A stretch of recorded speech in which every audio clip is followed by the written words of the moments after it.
So, with the recent attack on abortion rights in the United States, I feel like we can all safely come to the conclusion that the Democrats and Republicans are different. That's putting it mildly, okay? Now, with respect to which party is better, um, I would have to I would have to defer to the Democrats. As much as you want to, as much as you want to criticize the Democrats for, which there are plenty to criticize them for. I don't think that we can even come close to comparing the evilness between Democrats and Republicans. Democrats are evil, but the egregiousness of that evilness in general is like down here versus Republicans who are like way the fuck up here. So um, I think that this whole idea in this talking point regarding if that the parties are essentially the same and that voting doesn't really make a difference and that kind of stuff, it's really I want to say stupid, but I don't know if that's a harsh enough word to describe it. But um, I can I can kind of understand how some people, in fact, a lot of people, are very disaffected with this electoral system we have in place right now. Because shit like this, like with abortion rights, um, it feels like most of us at least do our part in voting and in political advocacy and stuff like that, and yet we see things like this taking place. Now, I don't think that like there's some nuances, right, to certain things like the abortion stuff. To but the bottom line that I'm trying to get at here specifically is that Democrats, as much as we should despise them, they do not come even close to the ire that we ought to give to Republicans. Now, with that being said, there's this common weird fucking political strategy among Democrats to reach across the aisle to Republicans. This was illustrated pretty well with this clip that I'm going to show you now of Nancy Pelosi. So let's take a look and see what she has to say. What's going on? Industry, let's start this over. I mean, the fossil fuel industry, they weigh in so significantly. I mean, how could it be that nobody on the Senate side cares, and the Senate cares about climate?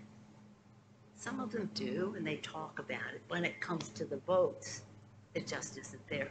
They're just aren't there. So rather than saying, well, we have to defeat them, no, let's just try to persuade them. I want the Republican Party to take back the party. Take it back to where you were, where you cared about a woman's right to choose, you cared about the environment, and all.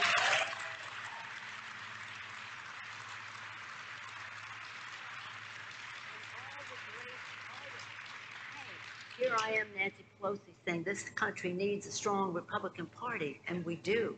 Not a cult, but a strong Republican Party. So, this is completely and utterly spineless and politically ignorant, which is ironic to considering the fact that Nancy Pelosi has been in politics for longer than I've been alive, longer than probably my parents have been alive, probably longer than my great-grandparents have been alive. So, considering the fact that such political ignorance can even happen with someone like Pelosi, who's like, it almost, I mean, I know she's old and shit, but like, it is unfathomable that we can sit here and we can possibly make the prescription that the Republican Party is a party that we need to strengthen. Now, keep in mind, what she means when she says to strengthen the Republican Party or to make them a strong Republican Party again is this delusion that at some point in time, Um, the Republican Party was a party in which they cared about the working class, that they weren't as brash, they weren't as overtly racist, um, they weren't as unprofessional, whatever the case may be. This is the Republican Party she's referring to, not the Republican Party that, like, because the Republican Party as it stands and has it always stood. I'm really having a hard time keeping my words here.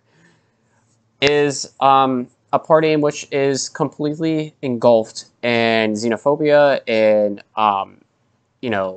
being very anti-working class. This has been exhibited time and time again throughout, not just now and not just with Trump, but in the Bush years and George H.W. Bush with Reagan. It goes that far down.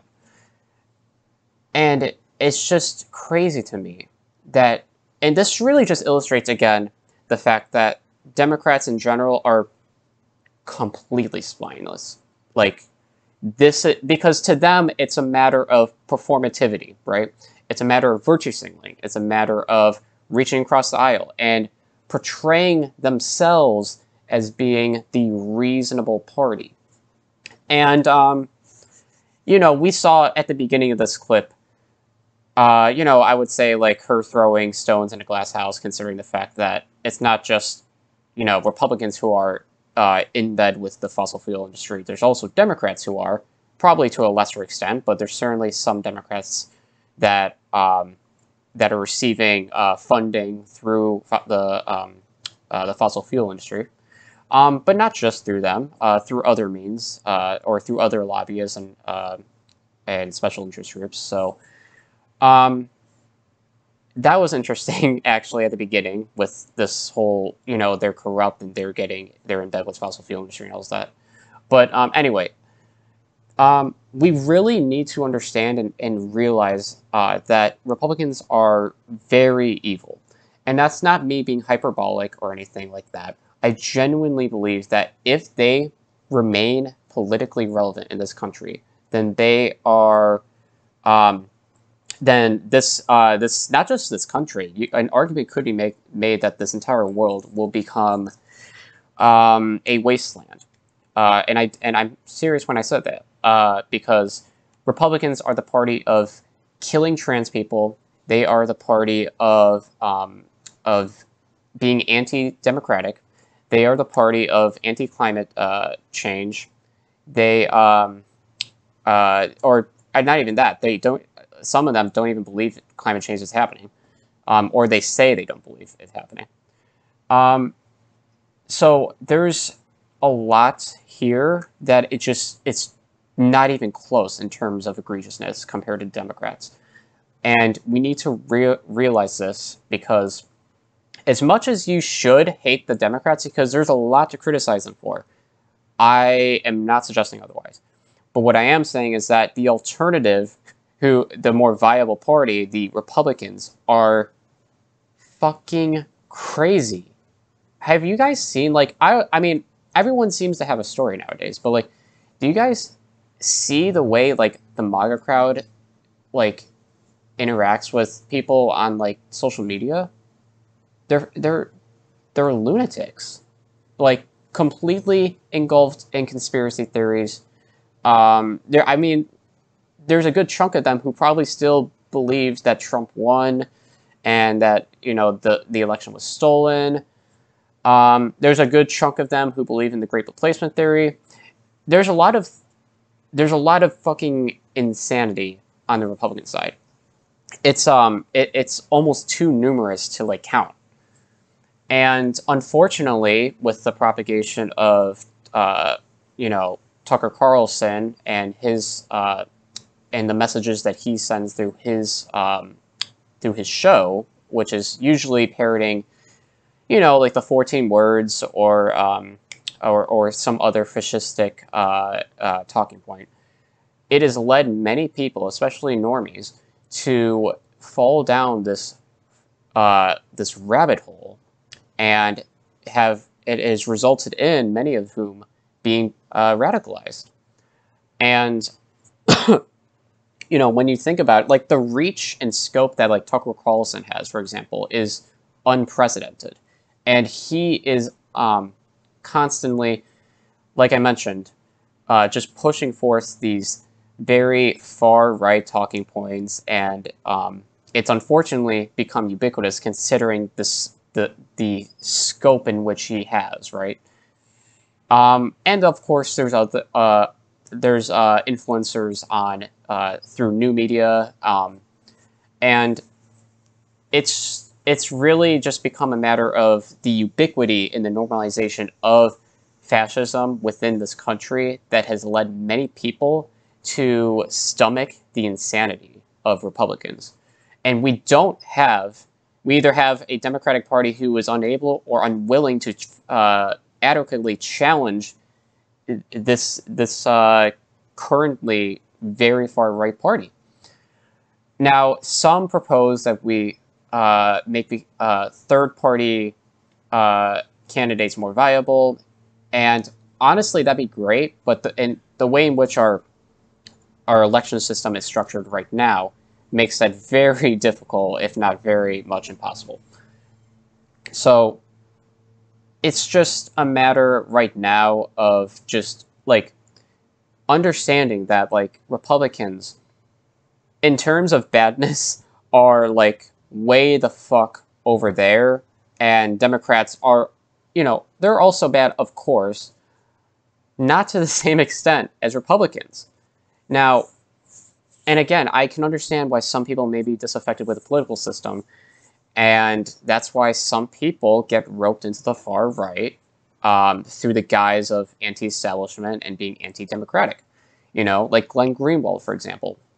He is I am pretty much convinced at this point that Glenn Greenwald is like a neo-Nazi. Some of his recent things discussing the LGBTQ community and his weird anti-Semitic comments on Twitter have led me to believe that, he's getting a little sussy-wussy. I mean, I always figured he was conservative, but I didn't think he was that far, right? But I think that, with like guys like him, it's become unfortunately ubiquitous with, or fascism or neo-Nazism for that matter, have become more ubiquitous in the mainstream. And that pales in comparison to Democrats. And unfortunately, like I mentioned, a lot of people get roped into that. And he is unfortunately an effective propagandist, as well as I would make the argument that also Crystal and Sagar are also good at doing this. I feel like Crystal to a lesser extent because she's more of a useful idiot, but regardless, Jimmy Dore, that's another example. So there's plenty of grifters and propagandists out there who will take people who are disaffected with the system, and they will drip feed them certain talking points. Usually these revolve around being anti-democratic, and by that I mean just like the anti-democratic party, and try to make them become more tolerant towards the more radical elements of the Republicans. So I guess it's just me saying it's important to acknowledge that both of these parties are terrible, but it's also, if not equally important, to acknowledge that the Republicans are far and away worse than the Democrats. So with that being said, we should, moving forward, just vote blue. We need to do everything we can to replace the more right-leaning Democrats in Congress and to yeet all the Republicans. That's what we gotta do, man. So you're gonna see this talking point, unfortunately, and I cannot believe that this is still being said by Democrats. It's just really fucking spineless. That they're even ascertaining the idea that the Republicans need to need to be a strong Republican Party. It's honestly baffling. Um, so anyway, let's hope things get better. But just understand that Democrats are far and away leaps and bounds better than Republicans. And although Democrats have their faults, I would rather take a neoliberal over a fascist any day.